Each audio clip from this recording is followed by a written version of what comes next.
สายคนส่งน้องจ้อยสายคนส่งลงกล้ามเลยนะเนาะลงกล้ามเลยนะเลย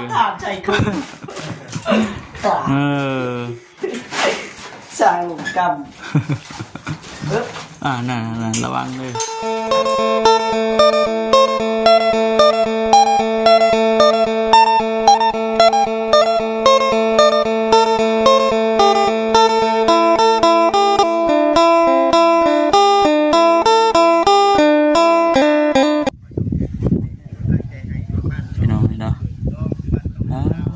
แต่ละดัง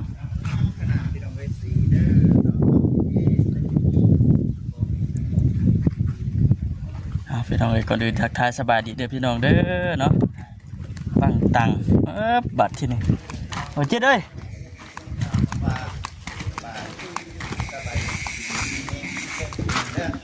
หาติ้มจันไปฮะใช่ไปใช่บังตังพี่น้องเนาะเสียงจันห้องออดแอดอยู่คุณ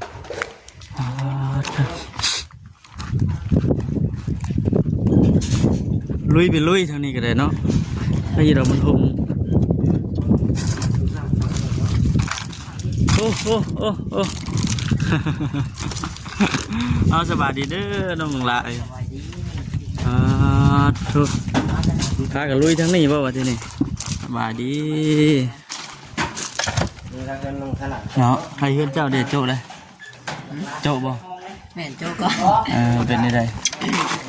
ถามแต่นั่นแหละยังไม่ทันบ่มขึ้นนะยังไม่ทันได้บ่มวันนี้เทคานทั้งนี้วันนี้ดิทั้งพูดแน่ทั้งพี่แน่นะพี่น้องเนาะเขามาข้างในพี่ยินเลยนายเย็นต้องมีแห้งเลยพี่น้องเลยเนาะเด้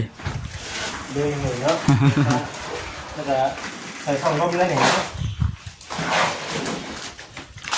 หากการเริ่มวันนี้บ่เดียวจังเลยลงมือวันนี้เนาะน้องจ้อยสบายดีซอยกันให้ฉันพี่น้องเลยเนาะ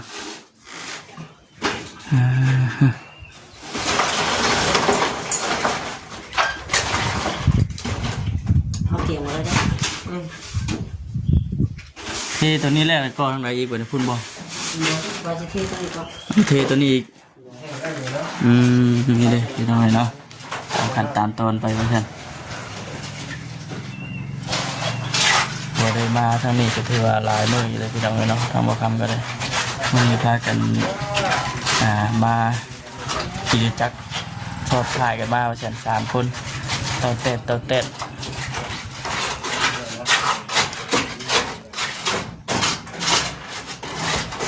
แค่ขู่อ่ะสายคนส่งน้องจ้อยสายคนส่งลงกล้ามเลยนะเนาะ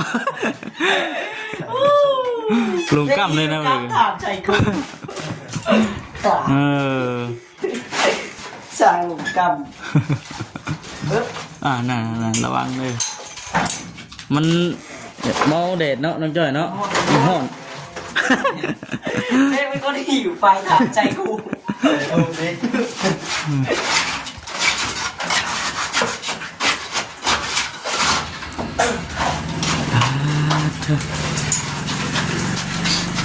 เด็ดแน่ขนาดเลยพี่น้องขนาดเขาแน่ไปข้างนอกที่ยังป่า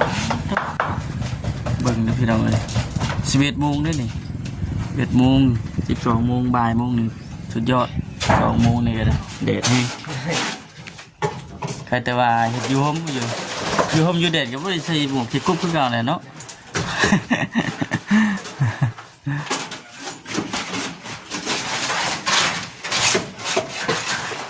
ไปเรื่อยๆพี่น้องเลยเนาะ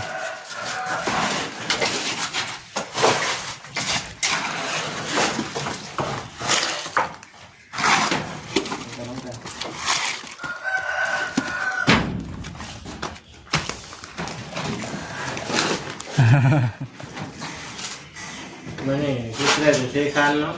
เทคันแบบตรงนั้น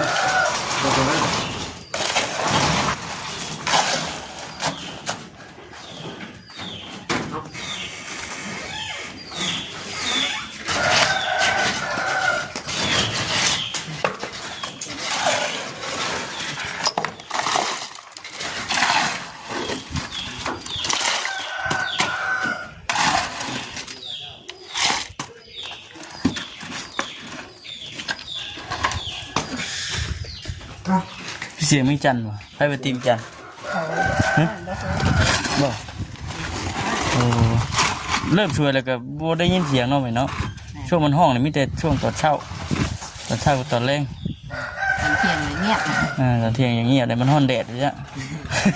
น้องต้องจอยพักผ่อนก่อนห้องตอนเ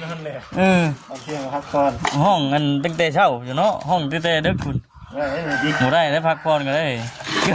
เครื่องมันห้อนนะมากันไปพี่น้องกันเนาะเห็นอีกจังหน่อยก็เป็นพักผ่อนได้เนาะฮะกันเนาะพักผ่อนกินเข่าได้เนี่ย เที่ยงนะครับขอต้องจันนะกิจกรรมเลยกิจกรรมมันเนี่ยตอนเด็ก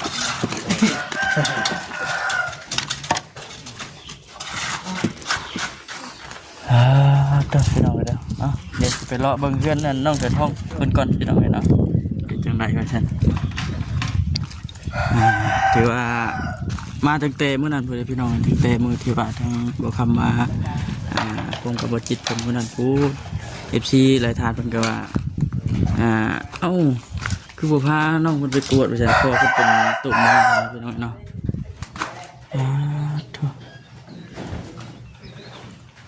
เพิ่นว่ายังเหลือแต่บ่มดินบัดทีนี้บ่มดินนี่ก็แม่นปรับหน้าดินให้มันเพียงแล้วก็แม่นเทพื้นครับพี่น้องเนาะบ่มดิน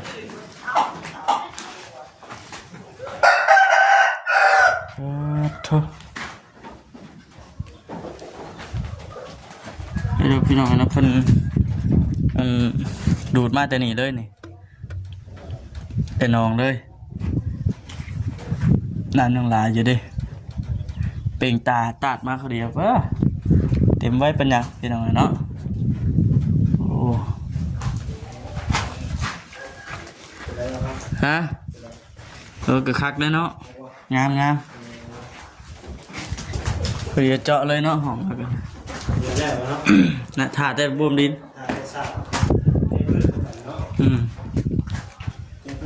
ที่ปลาโอ้ยลายหักมาเยอะมากลงมาแล้วเนี่ยถ้าพอให้กันอยากใส่แล้วเนาะแต่ข้างในกระเทยพื้น ทางนอกดิ นอนเลยแบบทางนอกดิทางนอกไปก่อนดิไปก่อนทำยังค่อยมาทางในมันหรูหราเนาะทางในเนาะทางในหรูหราก่อนนี่แหละพี่น้องเนาะเธอเอาพี่น้องจังใดก็ฝากเข้ามาเป็นกำลังใจให้เด้อพี่น้องเด้อเนาะไปพี่น้องต่อกันเลยเนาะ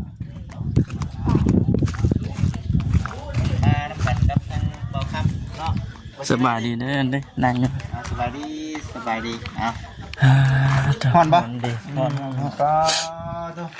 มันอยู่น้ำอยู่บ่น้องตัวนี้ฮะสตรอเบอรี่เนาะเมื่อกี้เห็นหมากหนึ่งย่อยหมากหนึ่งล้นหรือว่ากินน้องจ้อยโอ้ยบ่ได้น้องจ้อยรักกินของน้องพลอยเด้อเนาะเจ้าของเขายังไม่ได้กินก็กินก่อนเจ้าของเลยคักนะนี่เนาะแม่นจักใบเหียนนี่แกใบเหียนว่าดอกเห็นว่ากินเท่าใบเห็นว่ากินเท่าใบเหียนก็จะเฉาะในเรื่องบันไดเสียดครั้งนี้เด้อพี่น้องเด้อเนาะเรื่องบันไดเสียดครั้งนี้น้องเสดาไปที่ครั้งนั้นเนาะมีเป็นการมาชีกาพูดน้องพลอยเนาะเอาน้องสบายดีเด้อสบายดีเนาะคักแน่ดีบัดนี้เนาะเฮ้ยที่แรกแล้วบอกไปชีดเบิ่งปั๊บได้เลยนี่พี่น้องเลยปั๊บเองเนี่ยพี่จะคนเห็นนี่2 คนแล้วกับน้องอะไรบ่เห็นไม่ทราบที่บ่นี่น้องถือทองมูหายเพิ่นมาดอกว่าซั่นผู้ให้เพิ่นเฮ็ดบุกเวียงนะซอยน้องสะดาในเรื่องนั้นการเขาแบบที่ข้างเห็นแต่มาที่คุณโจ้ก่อนน้องๆเนาะเพราะได้สนิทมันบ่นี่จะเอาคนว่าล่องบ่มมาก่อนเอาน้ำบ่มก่อนบ่เขียนบ่มลงไปมันสิโยบอีกอยู่ได้นี่นี่พี่น้องอนามัยเรียบร้อยเนาะสวยงามก็ขึ้นแล้วบาดนี้ จะแม่เพิ่นเบิ่งเพิ่นดีใจได้นี่เนาะในที่สุดก็เพิ่นชมร่างใจที่ว่าทั้งแม่เพิ่นได้ช่วยมาเนาะสวยงามตัวนี้กับป้าไว้ก่อนเนาะตัวนี้เนาะ แม่ นี่มันเป็นดินพุ่งได้บ่คำเนาะเรียนเป็นดิน โอ้เอาน้ำใส่มันก็ยุบตัวเด้อนี่ นี่ดิ ที่แต่สิได้ขนมาทีอีก ต้องวาดเอาบ่ครับ ให้ยันน้อยว าดเอาพอสูงเดินได้นี่เองนะเป็นดินโค้งๆนึงได้ป่ะข้างนั้นน้องๆเพิ่นเอาน้ำสำไรสำนึงนะฮะตะกี้สูงกูมูได้น้ำบอลบ่คำนะ นี่บ่ บอลบ่คำอยู่นะตะกี้สูงกูมูพอถึงน้ำชั่วโมงก่อนบกลงจนเพียงคานโอเคขนาดบวมนี่ต่อไปนี่ยันมันยุบลงนี่เนาะพี่น้องเห็นมาเบิ่งข้างนี้เนาะทั้งหลายอยู่นี่เนาะมีแต่อนามัยดิน้องคนอนามัยเลยเอาไม้ออกเอาเล็กอะไรออกไปแล้วก็มันจะเป็นเนาะมันจะมีแต่เลี้ยวคนว่าเลี้ยวงานน้องไม้มาตีเอาน้อง โดยเพิ่นรอแล้วงานน้องก่อน เลี้ยวก่อนเนาะ โดย เดี๋ยวงานน้องไม้ก่อนเห็ดบุญเนาะเห็ดบุญบ้านน้องไม้เนาะพี่น้องมาบนทางนี้บ้าน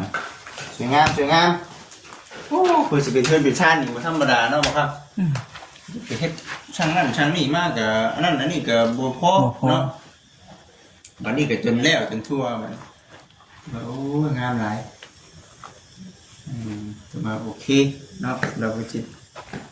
ที่ว่าตัวนี้นะครับเนาะเตรียมพร้อมได้เนาะบ้านน้องพลอยบ้านน้องเขยทองเตรียมพร้อมซีมึงเด้อตั้งมาเตรียมพร้อมซีนะเอาน้ำมาใส่ให้มันเจ็บแน่นคักแน่หลังจากว่าเจ็บแน่นต่อไปมันต้องเป็นการเทพื้นต่อไปเราเบิ่งไปนี่คือขั้นตอนต่อไปที่เราไปทำกับบ่ได้มีเงินดอกเนาะเบิ่งไปเรื่อยๆเนาะน้องเลยเอาดีใจน้ำเนาะสีแดงเดี๋ยวได้นี่สีแดงแล้วให้สีได้พักผ่อนหย่อนใจแล้ว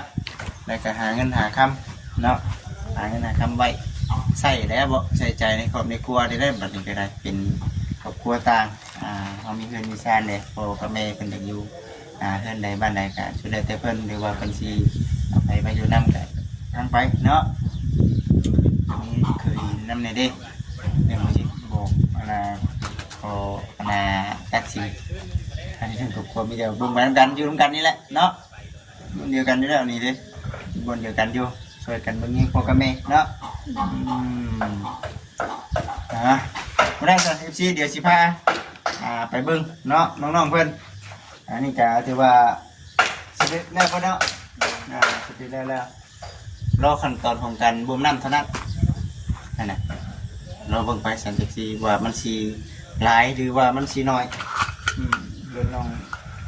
พลอยน้องที่ท้องเพื่อนเนาะไปสัตว์เนาะไปเพิ่งก่อนเด้อโอเคไปสันมาเบิ่งน้ำกันพี่น้องเลยยังต้องเคยคานอยู่บ้านน้องๆเพิ่นสีเพิ่นเพราะว่าขักได้เนาะบ่ครับสีบ้านเพิ่นท่าสีจะบอก สีเพิ่นได้จะเบิ่งได้ยังอยู่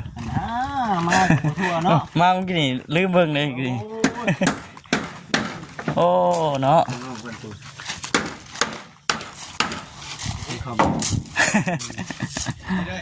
โอ้เอาไปทำมั้งเป็นไปแกบ่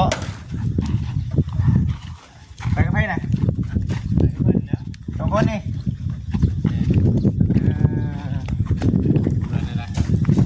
ไปกับไผเลยที่ได้ค่ะที่นี่คุณแม่เราเบียดเลยเนาะ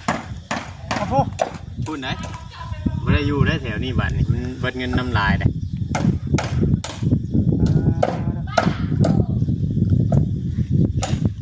แสดงว่าไปพุ่นนี่ก็ ไปพูดแล้วเป็นบ่ได้ ทางเบิ้งแม่ บ่ได้กลับเลยได้มั้ย โอ้ ยันบ่จิตบัตรคำบ่ได้ไปพุ่นนี่บัตรขากมายันบ่ได้มาน้ำเจ้าเนาะยันบ่จิตไปเอานั่นดิ มีแต่ว่าเจ้าอัปเดตงานของเจ้ามันได้เจ้าก็เด่นไปมันนะ เดี๋ยวค่อยสิได้ไปน้ำดัง โดย แต่ว่าตอนกลับมาขอยันบ่ได้มาพร้อมเจ้า เปิดกระจักจะได้มาพังเบิ้งนะถ้าเปิดมาถ้าเปิดให้นอนอยู่พุ่นคือเนี่ยได้ไปเบิ้งก่อนพุ่นเนี่ยไปเบิ้งอยู่พุ่นใจขี้หูเลย ตอนนี้ต้องเบิ่งเนาะ นี่ไปตามเพศตามหมอเพิ่นบอกนะ มีแต่ว่าเจ้าน้องเพิ่นสินั่นได้บ่ เดี๋ยวไปเบิ้งก่อนเพิ่นจะเอาญาติไปนำบอกด้วยนั่นแหละเนาะ ไปเบิ่งอาการน้องเพิ่นก่อนเนาะโอ้ย คุยกันแล้วกิน คุยกันได้บ่ โอเคคือว่าโอเคคะแนนอยู่ นี่ เนาะ ตอนบ่จิตเอามามอบน่ะเอาคือนั่นอยู่พี่น้องโอ้ยแล้วคือเป็นนั่นนี่เป็นแป๊บเดียวนี่เนาะ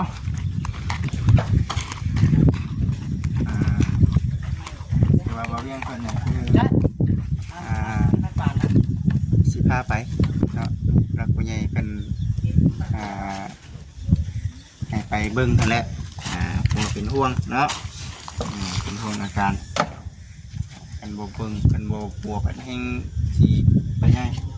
เมื่อคืนนี้เลิกบ่เมื่อคืนนี้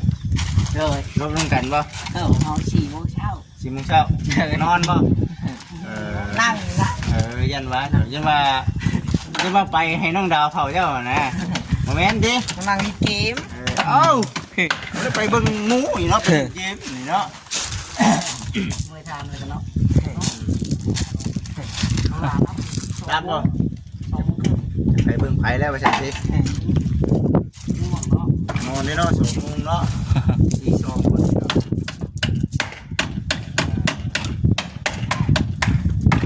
นอนได้ว่า4 ชั่วโมงมีให้เฮ็ด มีแฮงเรียกเลยเนาะ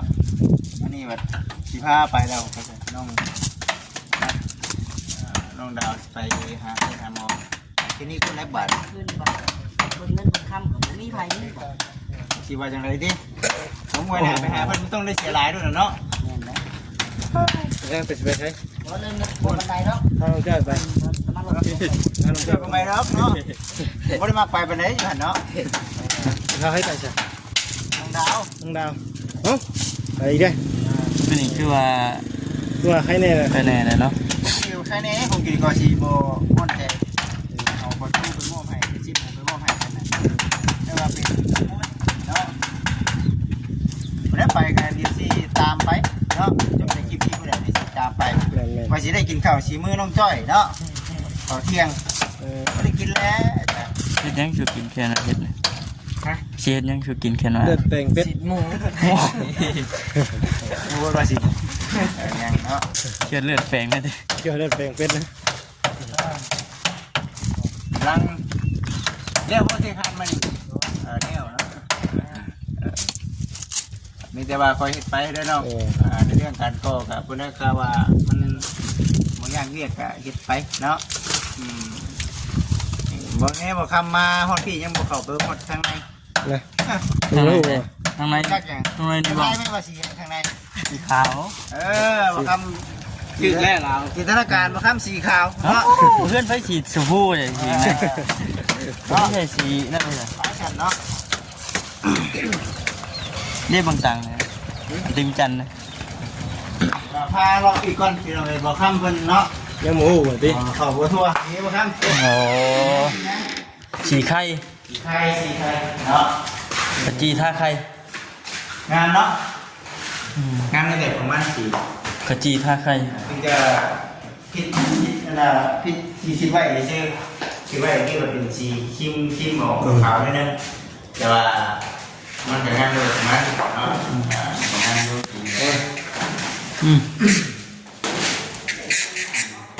สี จานเลยเฮ็ดปูนมีเนาะปูนยังมีอยู่พอดีเลย